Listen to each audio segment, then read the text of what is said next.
Um, in a sense, the debates around culture on campus for many decades have really often been about a particular issue or a particular concern, and the extent to which views about a particular issue or concern are either banned or discouraged culturally, or championed, or in some cases required on campus. Okay, and that's everything from equality and diversity issues to geopolitical tensions, and so on. You know, and where there is a problem is where there's a sense that there's a significant difference in where a particular opinion or where a particular view on one of those issues is in the center of balance on campus in comparison to the wider public, and in particular the right-wing press. That has underpinned debates around no platforming and debates about South Africa in the 80s and so on and so on and so on. So in many ways, what we've seen, I think, over the past week is nothing new, but that doesn't make it any easier to kind of deal with or handle. And I think that's partly it's for a couple of reasons, really. Obviously, and I've reflected on the site on this before, we are in a situation where, certainly for friends and colleagues in England, we are in the process of having two really quite heavy sandbags put on two ends of a seesaw here. There's a real push on preventing and processing allegations of harassment. This idea that people can be harassed in the context of their university education, and that they deserve protection from that harassment and from the harassers, from university kind of officials and so on, and a level of protection that, regardless of the debate over duty of care, is more intense than perhaps it was 10, 15 or 20 years ago. So there's an expectation that universities, perhaps on behalf of the state, will protect. On the other hand, there's also obviously a really heavy sandbag on freedom of speech. And obviously what ministers and regulators and so on have been in the process of doing for 2 years is defining very clearly the idea that freedom of speech, even though it might make people feel uncomfortable, must be championed and, is incredibly important. And, even where those views are views that are held by a minority, mustn't be chilled or clamped down on and so on. The reality, of course, is that where the views that are being expressed are, deeply unpopular with the government and that has kind of introduced lots of those measures, you end up with the kind of discomfort and difficulty that you have right now. Now, I have a couple of reflections on this very quickly. One is, I think it is absolutely right for Jewish groups and Jewish colleagues to reflect more broadly on the way in which different bits of British culture are responding to the conflict, which feels different to the way, for example, that Britain responded to the attacks on Ukraine by Russia. There's much more of a sense, I think, that people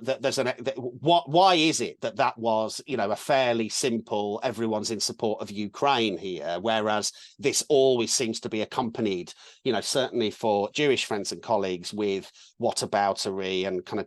of two sides to the conflict and so on and so on. And I think that's an important thing for us to kind of understand, notwithstanding the kind of actions and behaviours of ministers. That said, it is the case that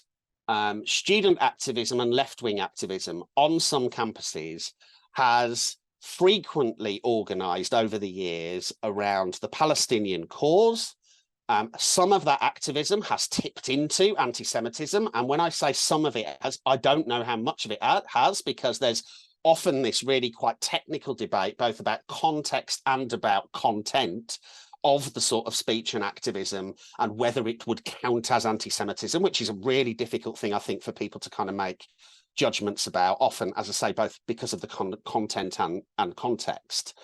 And notwithstanding the fact that the Labour Party has kind of positioned itself somewhere in that debate as rejecting a lot of the types of activism that are kind of reflected on campus amongst left-wing groups in its leadership over the past couple of years, notwithstanding that, those groups obviously still organise on campus and obviously still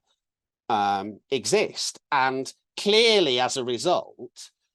there will be an enhanced level of press scrutiny, which manifests in, the intern on the desk in the Telegraph or whatever, doing the usual round to, probably the same intern that 3 years ago was looking for trigger warnings is now looking for,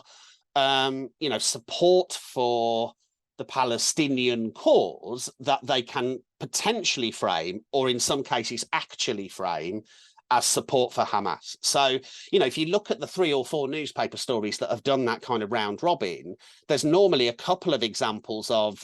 either direct support for Hamas or stuff that is pretty fairly obviously definable in context as anti-Semitism, but it's normally surrounded by types of activism which probably don't break any of those rules around harassment. And the problem that the sector finds itself in,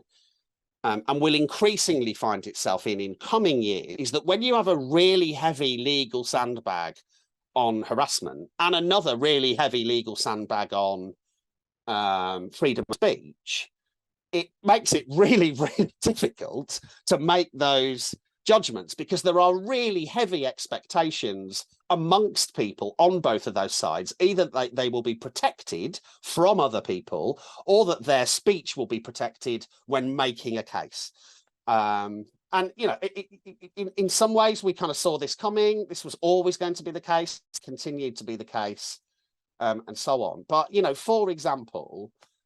we know that there's another newspaper story coming out tomorrow, which will have 4 or 5 examples of student activist groups on campus using the phrase "from the river to the sea, Palestine will be free." There are a hell of a lot of people, both for context reasons and for content reasons, that would regard that as anti-Semitic, particularly this week. There are other people that would make really passionate legal cases and